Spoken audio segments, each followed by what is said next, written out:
You are listening to PastThink.com audiobook. Please like and subscribe, thank you. 24. At Long Life Mountain the great immortal detains his old friend. At 5 Villages Abbey, pilgrim steals the ginseng one fruit. We shall tell you about the 3 of them who, on entering the forest, found Idiot tied to a tree. He was screaming continuously because of the unbearable pain. Pilgrim approached and said to him, laughing, "Dear son-in-law, it's getting rather late, and you still haven't got around to performing the proper ceremony of thanking your parents, or announcing your marriage to master. You are still having a grand old time playing games here. Hey! Where's your mama? Where's your wife? What a dear son-in-law, all bound and beaten."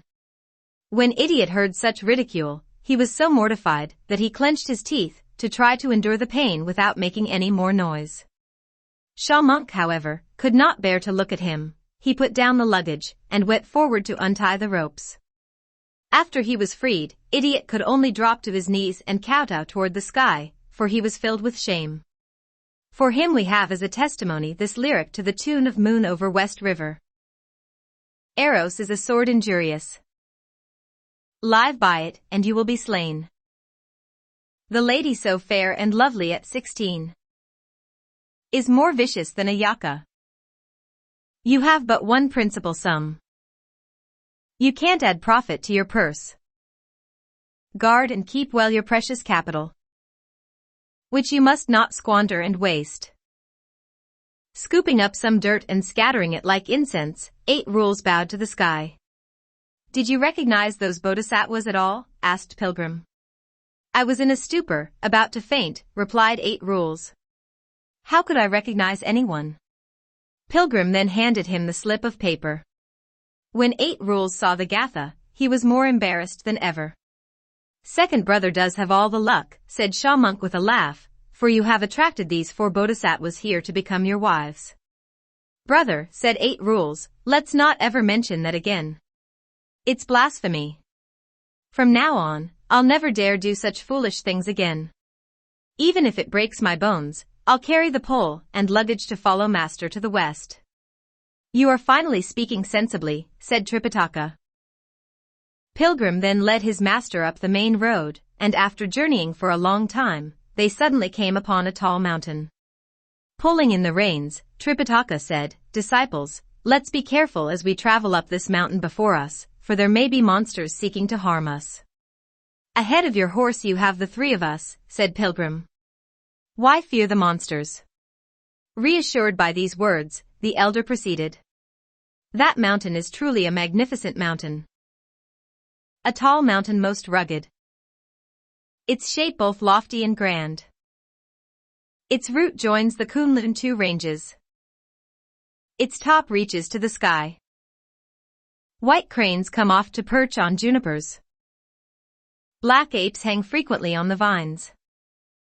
As the sun lights up the forest, strands upon strands of red mist are circling. As wind rises from dark gorges, 10,000 pink cloud pieces soar and fly. Hidden birds sing madly in green bamboos. Pheasants do battle amidst wildflowers. You see that 1,000-year peak, that 5 blessings 3 peak, and the hibiscus peak. They all glow and shimmer most awesomely.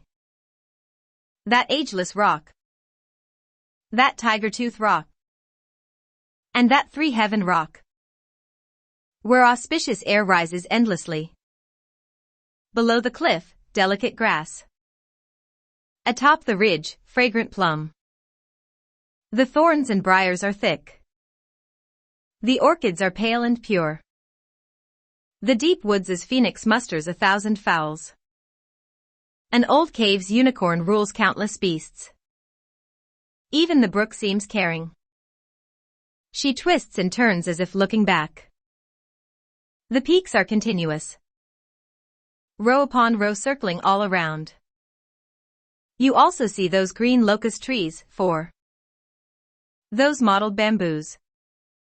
And those verdant pines.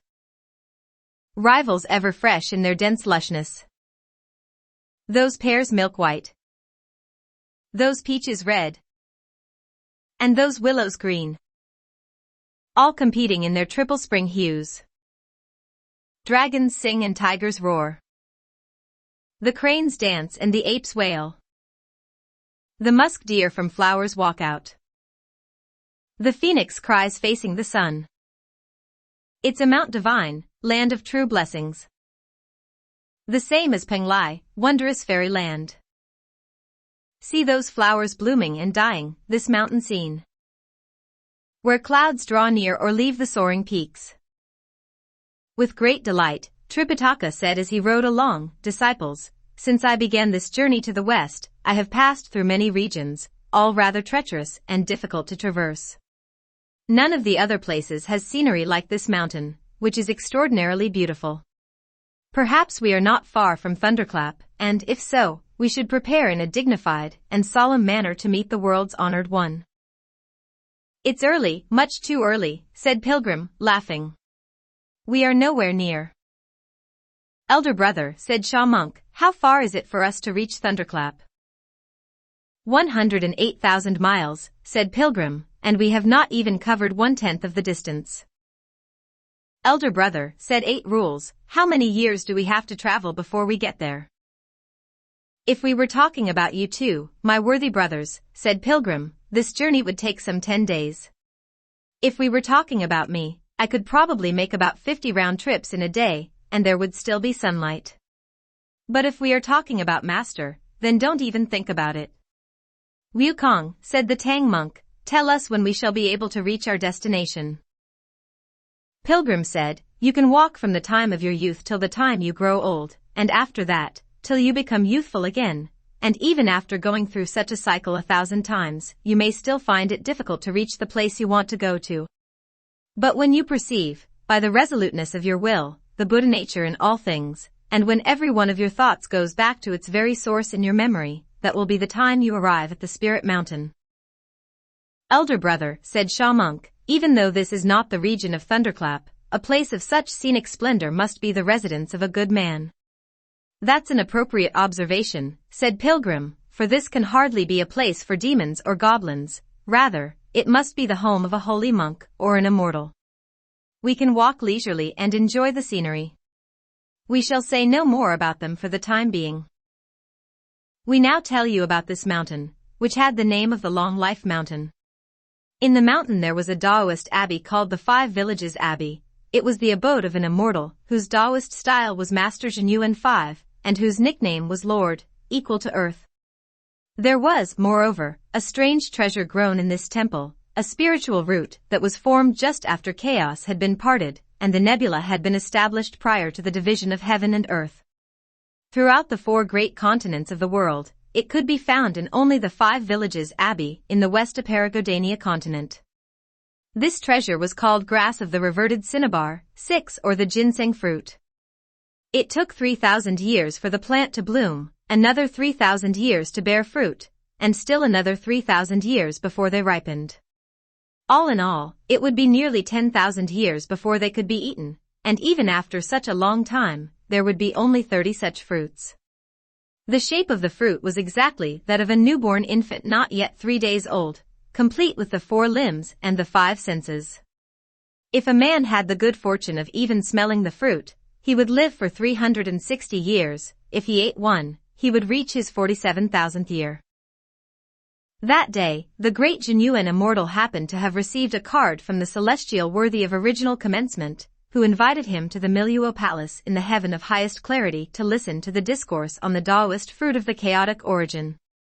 That great immortal, you see, had already trained countless disciples to become immortals. Even now he had with him some 48 disciples, all Taoists of the Chuanjin order who had acquired the way. When he went up to the region above to listen to the lecture that day, he took 46 disciples along with him, leaving behind 2 of the youngest ones to look after the temple. One was called Clear Breeze, and the other was named Bright Moon. Clear Breeze was only 1,220 years old, while Bright Moon had just passed his 1,200th birthday. Before his departure, Master Zhenyuan gave instructions to the 2 young lads, saying, I cannot refuse the invitation of the great honorable divine, and I'm leaving for the Milieu Palace to attend a lecture. You too must be watchful, for an old friend of mine will be passing by here any day. Don't fail to treat him kindly. You may, in fact, strike down from the tree 2 of the ginseng fruits for him to eat as a token of our past friendship." "Who is this friend of yours, master?" asked one of the lads. "Tell us, so that we may take good care of him." "He is a holy monk serving the great Tang Emperor in the land of the East," said the great immortal, "and his religious name is Tripitaka. He is now on his way to the western heaven to acquire scriptures from Buddha." "According to Confucius," said one of the lads, laughing, "one does not take counsel with those who follow a different way." 7. We belong to the mysterious fold of the great monad. Why should we associate with a Buddhist monk? "You should know," said the great immortal, that monk happens to be the incarnate gold cicada, the second disciple of Tathagata, the aged sage of the West. 500 years ago, I became acquainted with him during the feast of the Ulambana bowl, when he presented me tea with his own hands as the various sons of Buddha paid me their respect. That's why I consider him an old friend." When the 2 immortal lads heard these words, they accepted them as the instruction of their master. As the great immortal was about to leave, he cautioned them again, saying, "Those fruits of mine are all numbered. You may give him 2, but no more." When the garden was open to the public, said Clear Breeze, "We shared and ate 2 of the fruits. There should be still 28 of them on the tree. We wouldn't think of using any more than you have told us to." The great immortal said, "Though Tripitaka Tang is an old friend, his disciples, I fear, may be somewhat rowdy. It's best not to let them know about the fruits." After he had finished giving these instructions to the 2 lads, the great immortal ascended to the region of heaven with all his disciples. We tell you now about the Tang monk and his 3 companions, who were making a tour of the mountain. Looking up, they suddenly discovered several tall buildings by a cluster of pines and bamboos. "Liu Kong," said the Tang monk, "what sort of place do you think that is over there?" After taking a look at it, Pilgrim said, "It's either a Taoist abbey or a Buddhist monastery. Let's move along, and we'll find out more about it when we get there." They soon arrived at the gate, and they saw a pine knoll cool and serene, a bamboo path dark and secluded, white cranes coming and leaving with clouds afloat, and apes climbing up and down to hand out fruits. Before the gate, the ponds wide and trees cast long shadows. The rocks crack, breaking the moss's growth. Palatial halls dark and tall as the purple heaven, and towers aloft from which bright red mists descend. Truly a blessed region, a spiritual place. Like the cloudy cave of Penglai. Quiet, untouched by the affairs of man. Tranquil, fit to nurse the mind of Tao. Bluebirds may bring at times a queen mother's note. A phoenix oft arrives with a lousy scroll. There's no end to the sight of this noble Taoist scene. It's the spacious home of immortals indeed. As the Tang monk dismounted, he saw on the left a huge stone tablet, on which the following inscription was written in large letters. The blessed land of the Long Life Mountain. The cave heaven of the 5 villages Abbey. "Disciples," said the elder, "it's indeed a Taoist abbey." "Master," said Sha monk, "with such splendid scenery, there must be a good man living in this temple. Let us go in and take a look. When we return to the east after completing our merits, this may be the place for another visit, because of its marvelous scenery." "Well spoken," said Pilgrim, and they all went inside. On both sides of the second gate they saw this New Year couplet. "Long living and ever young, this immortal house. Of the same age as heaven, this Taoist home." Pilgrim said with a snicker, "This Taoist is mouthing big words just to intimidate people. When I, old monkey, caused disturbance in the heavenly palace 500 years ago, I did not encounter such words even on the door of Lousy." "Never mind him," said 8 Rules. "Let's go inside. Let's go inside. You never know, maybe this Taoist does possess some virtuous accomplishment." When they passed through the second gate, they were met by two young lads who were hurrying out. Look how they appear. Healthy in bone and spirit with visage fair. On their heads were short bundled tufts of hair. Their Taoist gowns, free-falling, seemed wrapped in mists. Their feathered robes, more quaint, for the wind-blown sleeves. Dragon heads had their sashes knotted tight.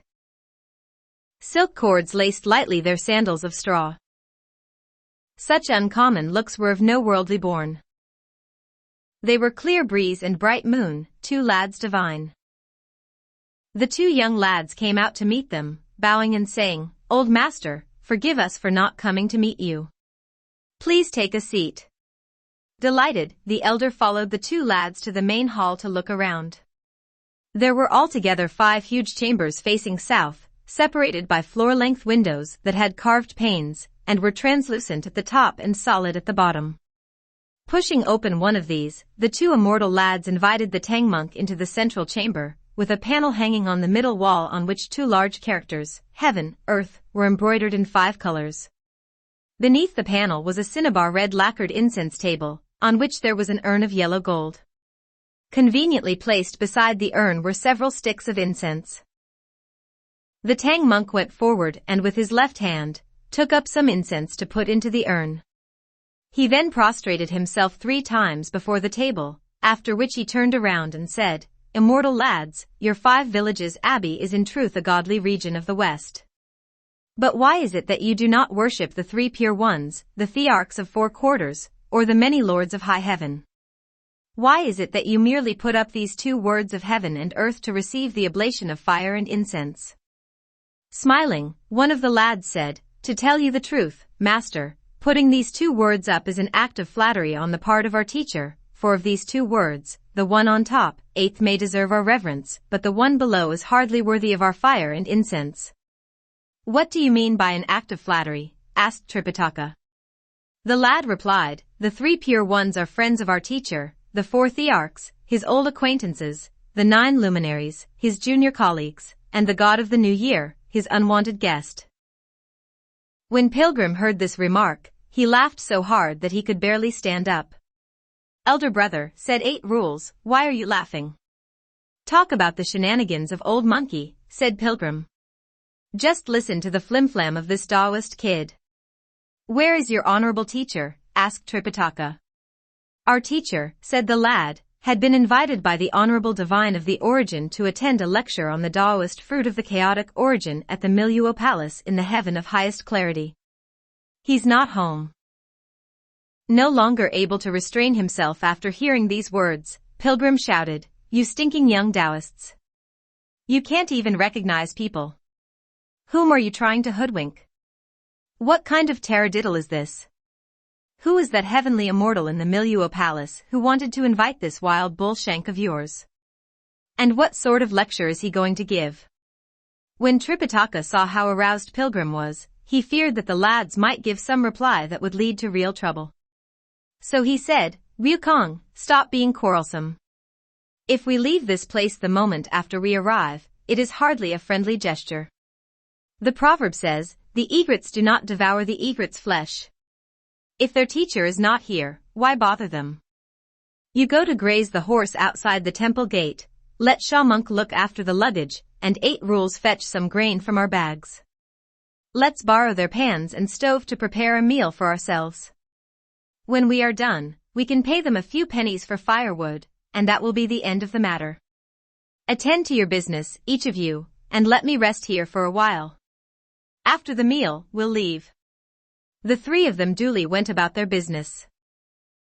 Clear Breeze and Bright Moon, filled with admiration, said softly to each other, "What a monk! Truly the incarnation of a lovable sage of the West, whose true origin is not at all obscured. Well, our master did tell us to take care of the Tang monk, and to serve him some ginseng fruits as a token of past friendship. He also cautioned us about the rowdiness of his disciples, and he couldn't have been more correct. It's a good thing that those 3, so fierce in their looks and so churlish in their manners, were sent away. For had they remained, they would certainly have to see the ginseng fruits." Then Clear Breeze said, "Brother, we are still not quite certain whether that monk is really an old acquaintance of master. We had better ask him and not make a mistake. The two lads therefore went forward again and said, May we ask the old master whether he is Tripitaka Tang from the great Tang Empire, who is on his way to fetch scriptures from the western heaven? Returning their bows, the elder said, I am, indeed. How is it that the immortal youths know my vulgar name? Before our master's departure, said one of them, he gave us instructions that we should go some distance to meet you. We did not expect your arrival to be so soon, and thus we failed in the proper etiquette of greeting you. Please take a seat, master, and allow us to serve you tea. I hardly deserve that, said Tripitaka, but Bright Moon went quickly back to his room and brought back a cup of fragrant tea to present to the elder. After Tripitaka had drunk the tea, Clear Breeze said, Brother, we must not disobey our master's command. Let's go and bring back the fruit. The two lads took leave of Tripitaka and went back to their room, where one of them took out a gold mallet and the other a wooden tray for carrying elixir. They also spread out several silk handkerchiefs on the tray before going to the ginseng garden. Clear Breeze then climbed on the tree to strike at the fruits with the mallet, while Bright Moon waited below, holding the tray. In a moment, two of the fruits dropped down and fell onto the tray. The young lads returned to the main hall and presented the fruits to the Tang monk, saying, Master Tang, our 5 villages Abbey is situated in the midst of wild and desolate country. There's not much that we can offer you except these 2 fruits, our local products. Please use them to relieve your thirst. When the elder saw the fruits, he trembled all over and backed away 3 feet, saying, Goodness! Goodness! The harvest seems to be plentiful this year. But why is this abbey so destitute that they have to practice cannibalism here? These are newborn infants not yet 3 days old. How could you serve them to me to relieve my thirst? This monk, said Clear Breeze quietly to himself, has been so corrupted by the fields of mouths and tongues, by the sea of strife and envy, that all he possesses are but 2 fleshly eyes and a worldly mind. That's why he can't recognize the strange treasures of our divine abode. Bright Moon then drew near and said, Master, this thing is called ginseng fruit. It's perfectly all right for you to eat one. Nonsense. Nonsense, said Tripitaka. Their parents went through who knows how much suffering before they brought them to birth. How could you serve them as fruits when they are less than 3 days old? Clear Breeze said, Honestly, they were formed on a tree. Rubbish. Rubbish, said the elder. How can people grow on trees? Take them away. This is blasphemy. When the young lads saw that he absolutely refused to eat them, they had no choice but to take the tray back to their own room. The fruit, you see, is peculiar. If it is kept too long, it will become stiff and inedible. So when the 2 of them reached their room, they each took one of the fruits and began to eat them, sitting on the edge of their beds. Alas, now this is what has to happen. That chamber of theirs, you see, was immediately adjacent to the kitchen, joined, in fact, by a common wall. Even the whispered words from one room could be heard in the other, and 8 Rules was busily cooking rice in the kitchen. All that talk, moments before, about taking the golden mallet and the elixir tray had already caught his attention. Then, when he heard how the Tang monk could not recognize ginseng fruits that were served him, and how they had to be eaten by the young lads in their own room, he could not stop his mouth watering, and said to himself, How can I try one myself? Since he himself was reluctant to do anything, he decided to wait for Pilgrim's arrival so that they could plan something together. Completely distracted by now from tending the fire in the stove, he kept sticking his head out of the door to watch for Pilgrim. In a little while, he saw Pilgrim arrive, leading the horse. Having tied the horse to a locust tree, Pilgrim started to walk toward the rear, when Idiot waved to him madly with his hands, crying, Come this way. Come this way. Pilgrim turned around and went to the door of the kitchen, saying, Idiot, why are you yelling? Not enough rice, perhaps? Let the old monk have his fill first, and we can beg more rice from some big household along our way. Come in, said 8 Rules. This has nothing to do with the amount of rice we have. There's a treasure in this Taoist temple. Did you know that? What kind of treasure? Asked Pilgrim. I can tell you, said 8 Rules with a laugh, but you have never seen it. I can put it before you, but you won't recognize it. You must be joking, idiot, said Pilgrim. 500 years ago, when I, old monkey, searched for the way of immortality, I went all the way to the corner of the ocean and the edge of the sky.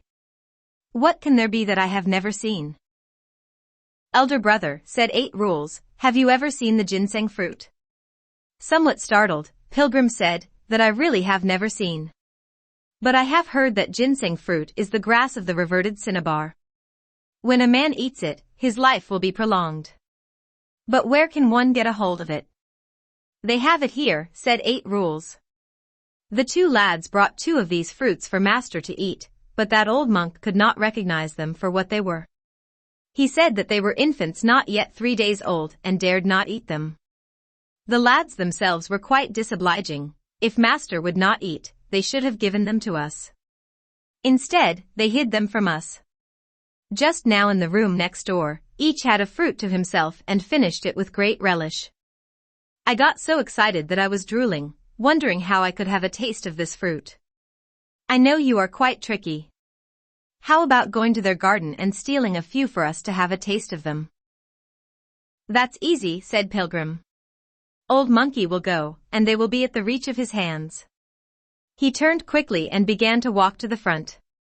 8 Rules caught hold of him and said, Elder brother, I heard them talking in the room, and they mentioned something about using a gold mallet to knock down the fruits. You must do it properly, and without being detected. I know, exclaimed Pilgrim. Our great sage used the magic of body concealment, and stole into the Taoist chamber. The 2 Taoist lads, you see, were not in the room, for they had gone back to the main hall to speak to the Tang monk after they had finished eating the fruits. Pilgrim looked everywhere for the gold mallet, and discovered a stick of red gold hanging on the window pane. It was about 2 feet long, and as thick as a finger. At the lower end there was a knob about the size of a clove of garlic, while the upper end had a hole through which a green woolen thread was fastened. He said to himself, this must be the thing called the gold mallet. Taking it down, he left the Taoist chamber, went to the rear, and pushed through a double-leaf door to have a look. Ah, it was a garden. You see.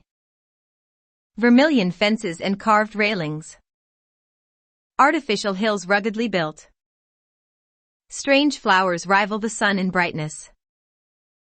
Bamboos match well the clear sky in blueness. Beyond the flowing cup pavilion, one curved band of willows like mists outspread. Before the moon-gazing terrace, bands of choice pines like spilled indigo, shining red. Pomegranates with brocade-like sacks, fresh, tender green. Grass by the ornamental stools, luxuriant blue. Sand orchids like jade, limpid and smooth. The water in the brook. The cassia glows with the wudong by the golden well. 9. The locust trees stand near the red fences and marble steps. Some red and some white, peaches with 1,000 leaves. Some fragrant and some yellow, chrysanthemums of late fall. The rush flower supports complement the peony pavilion. The hibiscus terrace connects with the peony plot. There are countless princely bamboos that mock the frost, and noble pines that defy the snow. There are, moreover, crane hamlets and deer homes. The square pool and the round pond. The stream spills chips of jade. The ground sprouts mounds of gold. The winter wind cracks and whitens the plum blossoms. A touch of spring breaks open the begonias red. Truly it may be called the best fairyland on earth. The finest floral sight of the West. Pilgrim could not take his eyes off this marvelous place. He came upon another door that he pushed open and found inside a vegetable garden, planted with the herbs of all 4 seasons. Spinach, celery, mare's tail, 10 beet, ginger, and seaweed. Bamboo shoot, melon, squash, and watercress. Chive, garlic, coriander, leek, and scallion. Hollow water lotus, young celery, and bitter su, 11. The gourd and the eggplant that must be trimmed. Green turnip, white turnip, and taro deep in the earth. Red spinach, green cabbage, and purple mustard plant. 12. Pilgrim smiled to himself and said, "So he's a Taoist who eats his homegrown food." He walked past the vegetable garden and found another door, which he pushed open also. Ah! There was a huge tree right in the middle of the garden, with long, healthy branches and luxuriant green leaves that somewhat resembled those of the plantain. Soaring straight up, the tree was over 1,000 feet tall, and its base must have measured 60 or 70 feet around. Leaning on the tree, Pilgrim looked up and found one ginseng fruit sticking out on one of the branches pointing southward. It certainly had the appearance of an infant with a tail like peduncle. Look at it dangling from the end of the branch, with limbs moving wildly and head bobbing madly. It seemed to make sounds as it swung in the breeze. Filled with admiration and delight, Pilgrim said to himself, "What a marvelous thing. It's rarely seen. It's rarely seen." With a swish, he vaulted up the tree. The monkey, you see, was an expert in climbing trees and stealing fruits. He took the gold mallet and struck lightly at the fruit, which dropped at once from the branch. Pilgrim leaped down after it, but the fruit was nowhere to be seen. Though he searched for it all over the grass, there was not a trace of it. "Strange. Strange," said Pilgrim. "I suppose it could walk with its legs, but even so, it could hardly have jumped across the wall. I know. It must be the local spirit of this garden, who will not allow me to steal the fruit. He must have taken it." Making the magic sign and reciting a spell that began with the letter OM, he summoned the local spirit of the garden, who came bowing to Pilgrim and said, "Great sage, what sort of instructions do you have for this humble deity?" "Don't you know," said Pilgrim, "that old monkey happens to be the world's most famous thief? When I stole the immortal peaches, the imperial wine, and the efficacious pills that year, there was no one brave enough to share the spoils with me. How is it, therefore, when I steal just one of their fruits today, that you have the gall to snatch away the prime portion? Since these fruits are formed on a tree, I suppose even the fowls of the air may partake of them. What's wrong with my eating one of them? How dare you grab it the moment I knock it down?" "Great sage," said the local spirit, "you have made a mistake in blaming me. This treasure is something that belongs to an earthbound immortal, whereas I am only a ghost immortal. 13 Would I dare take it? I don't even have the good fortune to smell it." "If you hadn't snatched it," said Pilgrim, "why did it disappear the moment it fell?" "You may know only about its power to prolong life, great sage," said the local spirit, "but you don't know its background." "What do you mean by background?" said Pilgrim. "This treasure," said the local spirit, "will bloom only once in 3,000 years, it will bear fruit after another 3,000 years, and the fruit won't ripen for yet another 3,000 years. All in all, one must wait for almost 10,000 years before there are 30 of these fruits. A person lucky enough to smell it once will live for 360 years, if he eats one, he will live for 47,000 years. However, the fruit is resistant to the 5 phases." "What do you mean by resistant to the 5 phases?" asked Pilgrim. The local spirit replied, "This fruit will fall when it encounters gold, it will wither when it encounters wood, it will melt when it encounters water, it will dry up if it encounters fire, and it will be assimilated if it encounters earth. That is why one has to use an instrument of gold to knock it down, but when it falls, it has to be held by a tray cushioned with silk handkerchiefs.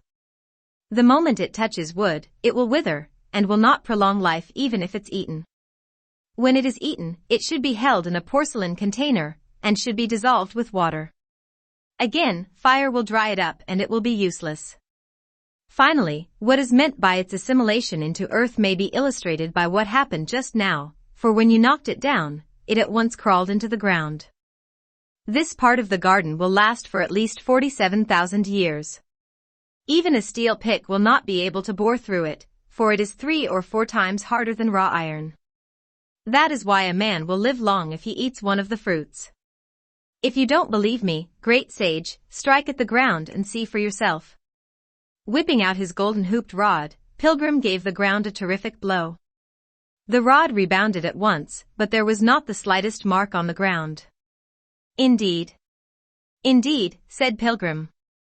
This rod of mine can turn a boulder into powder. It will leave its mark even on raw iron. How is it that there's not even a scratch on the ground? Well, in that case, I have made a mistake in blaming you. You may go back. The great sage, however, had his own plan. After climbing up on the tree, he held the golden mallet in one hand and, with the other, pulled up the front of his silk shirt to make a little sack. Parting the leaves and branches, he knocked 3 of the fruits into the sack. He jumped down from the tree and ran straight to the kitchen. Elder brother, said 8 Rules smiling, do you have them? Aren't these the ones, said Pilgrim. I reached and took, that's all. But we shouldn't let Monk pass up the chance of tasting this fruit. You call him. 8 Rules waved his hands and cried, Wu Cheng'en, come. Setting down the luggage, Monk ran into the kitchen and said, Elder brother, why did you call me? Opening the sack, Pilgrim said, Brother, take a look. What are these? When Monk saw them, he said, Ginseng fruits. Fine, said Pilgrim. So you recognize them. Where did you taste them before? I have never tasted the fruit before, said Monk.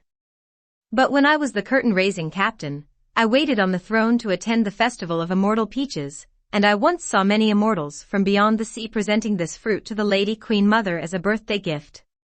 So I have seen it, but I have never tasted it. Elder brother, will you let me try a little? No need to say any more, said Pilgrim. There's one for each of us brothers. The 3 of them took the fruits and began to enjoy them. That 8 Rules, of course, had a huge appetite and a huge mouth. When he heard the conversation of the young lads earlier, he already felt ravenous. The moment he saw the fruit, therefore, he grabbed it and, with one gulp, swallowed it whole. Then he rolled up his eyes and said in a roguish manner to Pilgrim and Monk, what are you 2 eating? Ginseng fruit, said Monk. How does it taste? Asked 8 Rules. Wu Cheng'en, said Pilgrim, don't listen to him. He ate it first. Why all these questions now? Elder brother, said 8 Rules, I ate it somewhat too hurriedly, not as the 2 of you are doing, mincing and munching little by little to discover its taste. I swallowed it without even knowing whether it had a pit or not. Elder brother, if you are helping someone, help him to the end. You have roused the worms in my stomach. Please fetch me another fruit so that I can take time to enjoy it. Brother, said Pilgrim, you really don't know when to stop. This thing here is not like rice or noodles, food to stuff yourself with. There are only 30 such fruits in 10,000 years. It's our great fortune to have eaten one already, and you should not regard this lightly. Stop now. It's enough. He stretched himself and threw the gold mallet into the adjacent room, through a little hole on the window paper without saying anything more to 8 Rules. Idiot, however, kept muttering and mumbling to himself. When the 2 Taoist lads unexpectedly came back to the room to fetch some tea for the Tang monk, they heard 8 Rules complaining about not enjoying my ginseng fruit, and saying that it would be much better if he could have a taste of another one. Hearing this, Clear Breeze grew suspicious and said, Bright Moon, listen to that monk with the long snout. He said he wanted to eat another ginseng fruit. Before our master's departure, he told us to be wary of their mischief. Could it be that they have stolen our treasures? Turning around, Bright Moon said, Elder brother, it looks bad, very bad. Why has the golden mallet fallen to the ground? Let's go into the garden to take a look. They ran hastily to the back and found the door to the flower garden open. I closed this door myself, said Clear Breeze. Why is it open? They ran past the flower garden and saw that the door to the vegetable garden was also open. They dashed into the ginseng garden. Running up to the tree, they started to count, staring upward. Back and forth they counted, but they could find only 22 of the fruits. You know how to do accounting? Asked Bright Moon. I do, said Clear Breeze, give me the figures. There were originally 30 fruits, said Bright Moon. When Master opened the garden to the public, he divided 2 of them for all of us, so that 28 fruits were left. Just now we knocked down 2 more for the Tang monk, leaving 26 behind. Now we have only 22 left. Doesn't that mean that 4 are missing? No need for further explanation, they must have been stolen by that bunch of rogues. Let's go and chide the Tang monk. The 2 of them went out of the garden gate, and came directly back to the main hall. Pointing their fingers at the Tang monk, they berated him with all kinds of foul and abusive language, accusing him of being a larcenous bald head and a thievish rat. They went on like this for a long time, until finally the Tang monk could not endure it any longer. Divine lads, he said, why are you making all this fuss? Be quiet a moment. If you have something to say it slowly, but don't use such nonsensical language. Are you deaf? Asked Clear Breeze. Am I speaking in a barbarian tongue that you can't understand? You stole and ate our ginseng fruits. Do you now forbid me to say so? What is a ginseng fruit like? Asked the Tang monk. Like an infant, said Bright Moon, as you said when we brought 2 of them for you to eat just now. Amit Ba Buddha, exclaimed the Tang monk. I only had to take one look at that thing and I trembled all over. You think I would dare steal one and eat it? Even if I had a case of bulimia, I would not dare indulge in such thievery. Don't blame the wrong person. You might not have eaten them, said Clear Breeze, but your followers wanted to steal them and eat them. Perhaps you are right, said Tripitaka, but there's no need for you to shout. Let me ask them. If they have stolen them, I will ask them to repay you. Repay, said Bright Moon. You couldn't buy these fruits even if you had the money. If they can't buy them with money, said Tripitaka, they can at least offer you an apology, for as the proverb says, righteousness is worth 1,000 pieces of gold. That should be sufficient. Moreover, we are still not sure whether it is my disciples who took your fruits. What do you mean, not sure, said Bright Moon. They were arguing among themselves, saying something about the portions not being equally divided. Disciples, cried Tripitaka, come, all of you. When Sha Monk heard this, he said, it's terrible. We've been discovered. Old Master is calling us, and the Taoist lads are making all this racket. They must have found out. It is extremely embarrassing, said Pilgrim. This is just a matter of food and drink. But if we say so, that means we are stealing for our mouths. Let's not admit it. Yes. Yes, said 8 Rules. Let's deny it. The 3 of them had no choice, however, but to leave the kitchen for the main hall. Alas, we do not know how they would be able to deny the charges. Let's listen to the explanation in the next chapter. You are listening to PastThink.com audiobook. Please like and subscribe, thank you.